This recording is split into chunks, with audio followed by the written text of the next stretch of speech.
అదరగొట్టే కారం రంగు రుచి ఆచి కారం పొడి. ఎన్నికలకు ముందు హామీలు ఇచ్చి అమలు చేయడం మర్చిపోతే ఎలా? 42% రిజర్వేషన్లు ఇవ్వమని ఎవరు అడిగారు? బీసీలంతా ఏకమైతే ఏమవుతుందో తెలుసా అంటూ ప్రభుత్వంపై ఆగ్రహం వ్యక్తం చేస్తున్నారు మాజీ మంత్రి తలసాని శ్రీనివాస్ యాదవ్.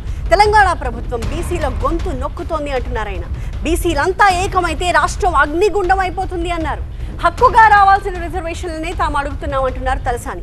అసలు 42% రిజర్వేషన్లు ఇవ్వమని ఎవరు అడిగారు అని ప్రశ్నిస్తున్నారు. కొడంగల్ నియోజకవర్గంలో 28 గ్రామ పంచాయతీల్లో 25 ఎలా ఏకగ్రీవం అయ్యాయని ప్రశ్నించారు. సికింద్రాబాద్ గాంధీ హాస్పిటల్లో చికిత్స పొందుతున్న సాయి ఈశ్వర్ని పరామర్శించిన తర్వాత ఆయన కుటుంబానికి 50 లక్షల రూపాయల ఆర్థిక సహాయం అందించాలంటూ డిమాండ్ చేశారు తలసాని శ్రీనివాస్ యాదవ్. మేము అడిగేది ప్రజాస్వామ్య పద్ధతులు, మాకు హక్కుగా మాకు రైటుగా రావాల్సినటువంటిది అడుగుతున్నామే తప్ప ఇవన్నీ ఆస్తిలో మేము ఏమని అడుగుతలే. మాకు రైట్ రాయల్గా రావాల్సినటువంటి హక్కు. ఎవడు చెప్పింది 42% రిజర్వేషన్ ఏమని చెప్పి?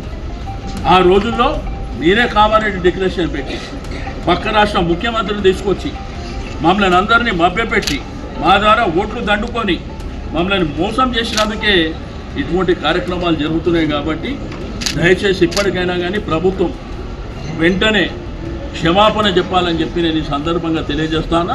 ఈరోజు దౌర్జన్యం చేసి అగ్రకుల ఆధిపత్యం ఎక్కడ పడితే అక్కడ మా వాళ్ళని రాష్ట్ర వ్యాప్తంగా ఇబ్బంది పెట్టుకుంటూ వాళ్ళ మీద దౌర్జన్యాలు చేస్తూ వాళ్ళని బెదిరింపులు చేస్తూ ఈ విధంగా బీసీ బిడ్డల గొంతు నొక్కే ప్రయత్నం చేస్తారు.